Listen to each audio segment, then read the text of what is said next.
குளித்ததும் bathroom கம்பியிலேயே டவலை காய போடுறீங்களா? இது தெரிந்தால் ஒரு நிமிடம் உறைந்துடுவீங்க. பொதுவாக அனைவருக்குமே இருக்கும் பழக்கம் என்னவென்றால் குளித்தவுடனே பாத்ரூம் ஷவர் கம்பியில் ஈரமான டவலை தொங்க விடுறதுதான். ஆனால் அந்த பாத்ரூம் முழுக்க ஈரம் நிறைந்ததுதான். அங்கு காற்றோட்டம் சரியா இல்லாத இடம் என்பதால் அங்கு உள்ள ஈரம் ஒருபொழுதும் காய்ந்து போக வாய்ப்பே இல்லை. அப்படி இருக்கும் பொழுது நமது கண்ணுக்கு தெரியாத கிருமிகள் எல்லாம் அங்கு நிறைந்திருக்கும். மேலும் அந்த கிருமிகள் அந்த ஈரமான டவலிலேயே தங்கிவிடவும் வாய்ப்புகள் அதிகம் உள்ளது.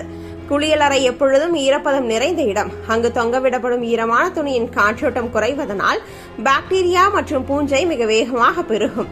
வெளிப்புறம் சிறிது வறண்டு தோன்றினாலும் துணியின் நடுப்பகுதி நீண்ட நேரம் ஈரமாகவே இருக்கும்.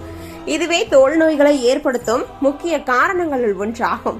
இந்த கிருமிகள் தூய்மையற்ற சூழலில் மணிக்கணக்கல்ல பல நாட்கள் உயிருடன் தங்கிவிடும்.